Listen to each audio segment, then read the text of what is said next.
Bom, vamos lá, prof. Estamos de volta aqui para mais uma aula de biologia. E na aula de hoje, a gente vai ver o que é um eucarioto. Então a gente já deu aulas anteriores aqui em que a gente falou sobre os três domínios da vida, nesse sistema de três domínios, nessa imagem que eu já mostrei algumas inúmeras vezes aqui nesse canal. Então nós temos o domínio bactéria, arqueia e eucária. A gente já viu o que é uma bactéria e o que é uma arqueia.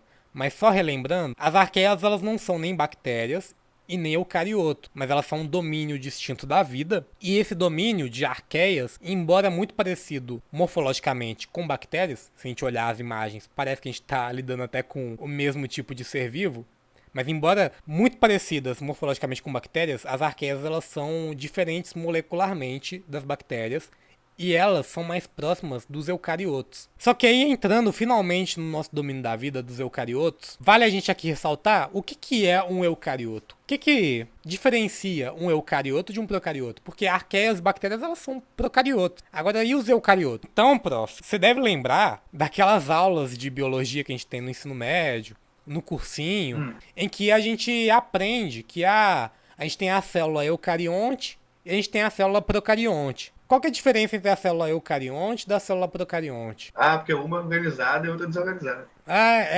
O professor ensina pra gente a célula eucarionte, ela tem o DNA dela organizado dentro de uma estrutura chamada carioteca, enquanto que a célula procarionte, ela não tem a carioteca.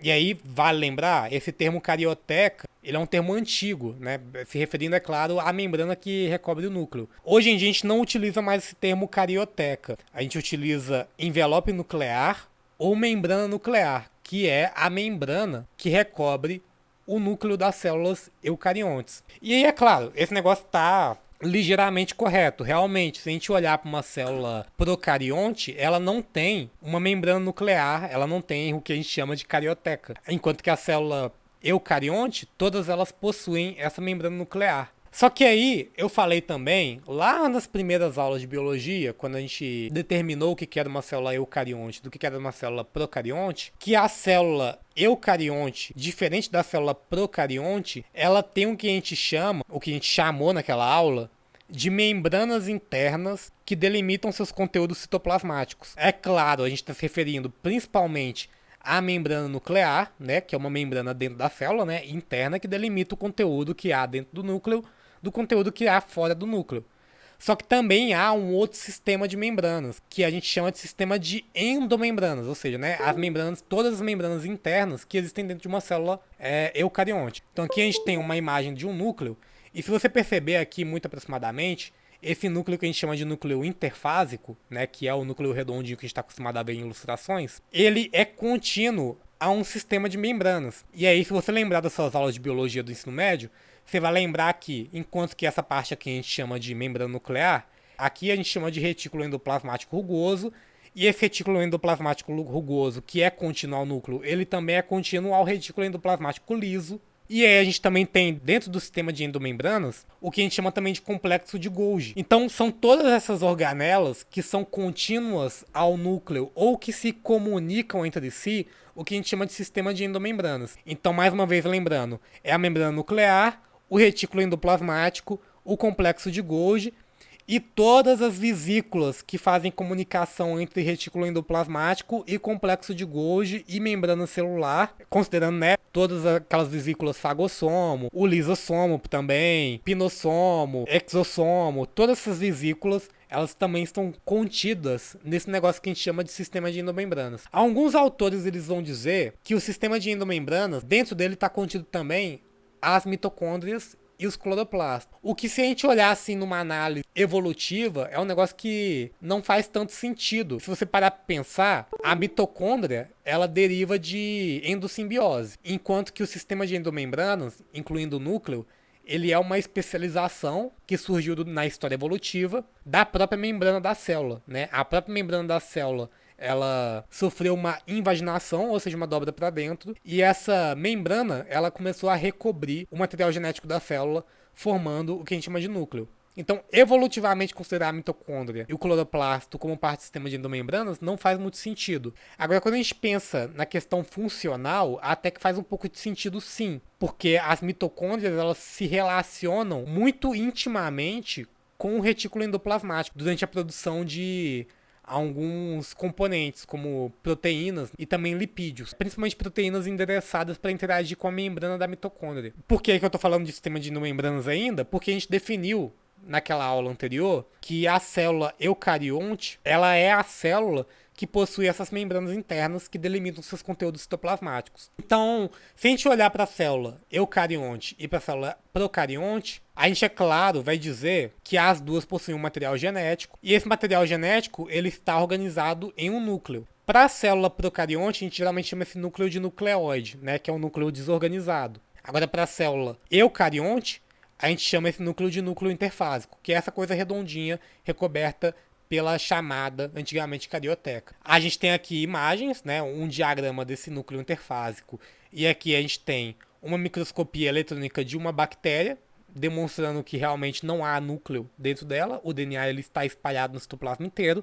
E aí, será que essa definição de célula eucarionte como uma célula com um sistema de membranas é uma definição que abarca todas essas diferenças? Quando a gente olha para alguns exemplos mais atípicos de bactéria, como é o caso da cianobactéria, a gente percebe, prof, que a célula da cianobactéria, ela também possui algumas membranas internas que delimitam alguns conteúdos citoplasmáticos. No caso da cianobactéria, como uma bactéria que realiza fotossíntese, ela tem uma estrutura muito semelhante à estrutura do cloroplasto, que também possui membranas internas, que a gente chama de tilacoides, inclusive, que são as estruturas funcionais do cloroplasto.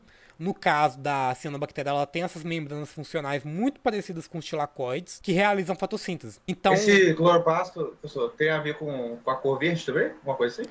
sim, existe um pigmento dentro do tilacoide do cloroplasto. A gente chama de tilacoide também as membranas dentro das cianobactérias.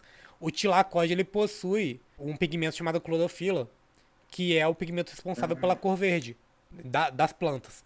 E também, né, dessas bactérias, que elas apresentam uma pigmentação levemente esverdeada. Só que, na realidade, quando a gente olha, a coloração ela é mais próxima de um negócio mais azul piscina, na verdade. Mas, sim, essas membranas elas estão associadas com a cor verde dessas estruturas. Só que aí, será que essa definição abarca realmente o que se trata uma célula eucarionte? Porque a gente realmente aprende isso no ensino médio. A célula procarionte ela não possui carioteca e a célula eucarionte possui uma carioteca. Isso daí é a diferença básica da célula eucarionte para a célula procarionte. E aí a gente deriva essas coisas, né? A gente acaba derivando dessas coisas que a diferença realmente é a falta desse sistema de endomembranas dentro da célula procarionte. Só que, utilizando uma diferença mais funcional e que faz mais sentido uma vez que a gente sabe que não existem só bactérias e eucariontes, né, existem também as arqueias, a gente também não se pergunta, eventualmente, quais que são realmente essas funções desse núcleo para uma célula eucarionte. O DNA ele tá lá protegido por uma membrana que recobre ele dentro das células eucariontes. Só que a célula eucarionte, ela não é uma célula que vai sofrer um impacto, estourar e vai sobreviver preservando o DNA, sabe? Porque o DNA tá guardado dentro do núcleo. Tipo, quando a célula eucarionte ela estoura, a célula morre. E olhando uma ótica de um procarionte, por exemplo, quando um procarionte morre no ambiente e extravasa seu conteúdo citoplasmático nesse ambiente, é útil que esse DNA dele não esteja recoberto por uma membrana que vai defender ele, porque outra bactéria pode passar por lá, né? E pode ocorrer uma transferência de genes. Agora, no caso do eucarionte, existe essa membrana que pode até ser prejudicial, uma vez que essa célula não vai ter o seu DNA espalhado no ambiente depois que ela morrer para ser captado por uma bactéria que esteja transitando por lá. Então, qual que é a função realmente desse núcleo? Por que a célula tem essa membrana que recobre o DNA dela? Então, o núcleo, além dele ter todas essas funções de realizar uma delimitação do conteúdo nuclear do citoplasmático e poder possibilitar a comunicação de alguns componentes que existem no citoplasma para dentro e para fora do núcleo, para que eles exerçam algumas funções, essa membrana também tem uma função que ela provém um ponto de ancoragem para a cromatina. Então, o que é a cromatina? A cromatina é basicamente o DNA. E aí a gente tem que nas células eucariontes, a cromatina ela tem dois tipos, que aí talvez você já tenha ouvido isso em sala de aula, ou em cursinho. Então existe a heterocromatina, que é uma cromatina mais condensada, e existe a eucromatina, que é uma cromatina menos condensada, né? É uma cromatina menos enrolada em si. Então, o DNA de eucariontes, ele tem uma capacidade muito grande de se enrolar em volta de si mesmo. E o núcleo, essa carioteca, ela possui uma estrutura por dentro dela, que a gente chama de lâmina nuclear, que fornece um ponto de ancoragem para essa cromatina, principalmente para a heterocromatina, que é a forma mais condensada do DNA. A propósito, quando o DNA de eucarioto ele atinge seu ponto máximo de condensação, que é durante a divisão celular, a gente chama esse DNA de cromossomo. Então, o cromossomo é basicamente um DNA ao máximo enrolado em volta de si. Essa é uma função que o núcleo, né, que essa membrana nuclear possui, que os eucariotos possuem e que as bactérias não possuem. Então, a gente também, a partir disso, a gente pode chegar à conclusão de que os eucariotos, o que diferencia eles de verdade das bactérias, né? Na história evolutiva, os eucariotos eles se apresentaram como seres vivos com uma capacidade de condensação do próprio DNA sem precedentes. Nunca antes na história evolutiva, até o surgimento do primeiro eucarioto, surgiu um ser vivo com tamanha capacidade de condensação da sua própria cromatina. É necessário que a gente olhe também para as arqueias. Então, diferente das bactérias, os eucariotos e as arqueias possuem proteínas, que no caso dos eucariotos são proteínas que se encontram dentro do núcleo, que permitem a condensação máxima do DNA.